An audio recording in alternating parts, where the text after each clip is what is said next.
నందమూరి వంశం నుంచి మూడో తరం నటుడిగా సినిమాల్లోకి ఎంట్రీ ఇచ్చి తాతకు తగ్గ మనవడు అని నిరూపించుకున్నాడు జూనియర్ ఎన్టీఆర్. ఆర్ఆర్ఆర్తో పాన్ ఇండియా స్టార్గా ఎదిగిన ఆయన కొరటాల శివ దర్శకత్వంలో దేవర చిత్రంతో సోలోగా బ్లాక్ బస్టర్ అందుకున్నాడు. రాజమౌళితో సినిమా చేసిన ఏ హీరోకైనా ఆ తర్వాత సినిమా ఫ్లాప్ అవుతుందన్న సెంటిమెంట్ని చెరిపివేశారు. ఎన్టీఆర్ కొరటాల శివ కాంబినేషన్లో వచ్చిన దేవర చిత్రం గతేడాది సెప్టెంబర్ 27న రిలీజ్ అయి సుమారు 500 కోట్లకు పైగా కలెక్షన్లను సాధించింది. పెద్ద పెద్ద సినిమాలు 2-3 నెలలకే టీవీలో ప్రసారమవుతున్న కాలంలో ఏడాదైనా దేవర టీవీ ప్రీమియర్కి రాకపోవడం పట్ల ఎన్టీఆర్ ఫ్యాన్స్ ఇన్నాళ్ళు నిరాశగా ఉన్నారు. అయితే ఇప్పుడు వారి ఆశలు ఫలించాయి. దేవర టీవీ ప్రీమియర్కి సిద్ధమవుతోంది. తాజాగా ఈ చిత్రం శాటిలైట్ హక్కుల్ని జియో స్టార్ కొనుగోలు చేసింది.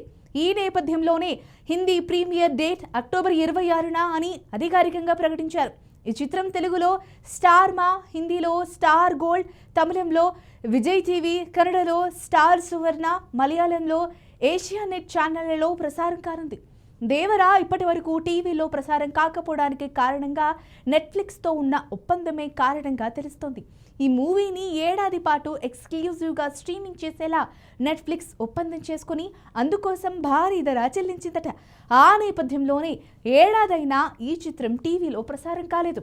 తాజాగా ఆ ఒప్పందం ముగింపునకు రావడం టెలివిజన్ స్ట్రీమింగ్కి సిద్ధమవుతోంది. మరోవైపు శాటిలైట్ హక్కులకు సరైన ధర రాకపోవడం వల్లనే మేకర్స్ ఆ హక్కుల్ని ఇన్నాళ్ళు అమ్మలేదని మరో వర్షన్ వినిపిస్తోంది. ఏదేమైనా ఇన్నాళ్లకు దేవర టీవీ ప్రీమియర్కి వస్తుండటంతో ఎన్టీఆర్ ఫ్యాన్స్ సంతోషం వ్యక్తం చేస్తున్నారు. థియేటర్లలో, ఓటీటీలో దుమ్ము రేపిన ఈ చిత్రం బుల్లితెరపై ఎలాంటి రెస్పాన్స్ సొంతం చేసుకుంటుందో వేచి చూడాలి. కొరటాల శివ దర్శకత్వం వహించిన ఈ సినిమా కథను దేవర పార్ట్ 2గా కొనసాగించనుంది. ప్రస్తుతం రెండో భాగం ప్రీ ప్రొడక్షన్ దశలో ఉంది. మరోవైపు ఎన్టీఆర్ ప్రశాంత్ నీల్ దర్శకత్వంలో డ్రాగన్ అనే చిత్రంలో నటిస్తున్నారు. ఆ తర్వాత త్రివిక్రమ్ శ్రీనివాస్తో కలిసి ఓ మైథలాజికల్ డ్రామాలో నటించనున్నారు. వీటి తర్వాత దేవరాటు పట్టాలెక్కరుందని తెలుస్తోంది.